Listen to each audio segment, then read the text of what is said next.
Hey guys, Sovereign Saurus here, welcome to a new video. Today I have a special Sovereign. It's one I've been looking out for a while. And here he is. So this is an Australia one Sovereign. Now, it's called the Australia Sovereign. Guess why? Because it was minted in Sydney, Australia. But also because it has Australia obviously written across.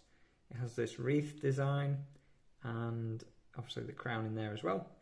And yeah, these are the Type 2, I believe. So when we talk about sovereigns, we often have, different minted sovereigns. So they're minted in different places. Some of the branch mints, and they will have a mint mark. So for example, this one here. So just here we have S for Sydney. So this is, I suppose, an Australia Sovereign, but we don't call this an Australia Sovereign. This is just a shield Sovereign, if you like. So it's a Sovereign, it's a shield Sovereign. So the gold's the same, the gold content, the weight, the spec. The design is just different. Obviously, we have the shield. And when we have, other special years, these are Sovereigns as well, but these are now minted in South Wales, not in the branch mints. And then we obviously have the normal George and Dragon design too. So something like this. And these are the sovereigns that, everyone's familiar with, that we have just, your everyday sovereign. So this is another sort of everyday sovereign, but it has the privy mark. So just down on the left there, I'll zoom in again.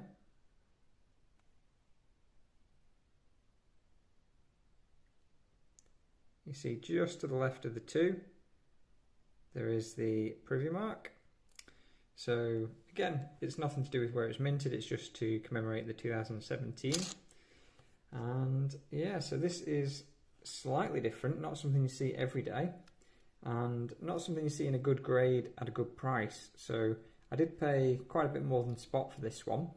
Whilst it is, it's a nice design, it does have a little bit of wear on it, but it's one of the best that I've seen come up at any kind of, reasonable price point. So you can start spending an arm and a leg. You could buy like 2 or 3 sovereigns for the price of a good one of these, which I would rather just have, a couple of normal bullion sovereigns instead. But this one, like I say, it came up at a bit of a premium, and one I was happy to pay for, a one-off, a bit of a special coin. So that is another sovereign in the stack. And yeah, like I say, you do have sovereigns that might have been minted in Australia. They'll have the mint mark, but they're not necessarily called the Australia Sovereign. So if you want to do a bit more research, it's the Type 2. And mine is actually minted in 1867. So some interesting facts about 1867. The state of Alaska was bought for $7.2 million by the US Secretary of State. So he was William H. Seward, I believe, and he bought it off a Russian, Alexander II. So they bought that at 2 cents per acre, roughly. That works out at. Now that sounds like a bargain to me at modern day prices, but yeah, I guess we're talking 150 years ago almost. There was also a famine in Sweden, and apparently Nebraska was admitted as the 37th US state in this year as well. So 1867, an interesting year. Now, one last thing to point out is the portrait of young Victoria. We see the one we're familiar with on the left, and on the right, obviously, there's slightly different hair, and we've got a bit of a thinner neck, and it's a bit more of a zoomed out portrait, if that makes sense. So I quite like the portrait.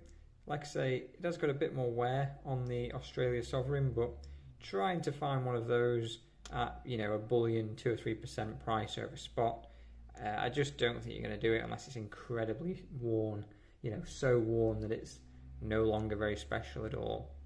So that's my latest addition, and just while we're here, I've got a few silver coins which are from Australia as well. So some nice designs. I do quite like some of the Australian coins. These are the shillings, so whilst they're very similar in terms of weight to the British coins, some of the designs I just think are just a bit nicer, really. You know, they've got some cool animals, kangaroos, and presume that's an emu. You know, some cool stuff like that. No kookaburras this early, but to be honest, I think they do really well with the kookaburra design. It looks a hell of a lot better on the coin than when you look at pictures of them in real life. And just neighbouring New Zealand, I know it's a totally different country, but they also have some pretty cool designs too. So if you're into your silver coinage, worth checking those out. And South Africa was a similar situation too. So yeah, I quite like it. But that is my Australia sovereign. Some of the other special gold sovereign years here, like your 2012, 2002 shield, 2017 with the privy that we've seen, and then 2005. So some slightly different sovereigns, and if you're into, you know, collecting some interesting bits and pieces that are of different designs, you know, you want a bit more variety in your stack, there's all sorts in the sovereigns. Oh, and yeah, one last point. Look at that colour. You know, we've got this copper thing and the beautiful golden colour. So I'll leave you with that. See you on the next one.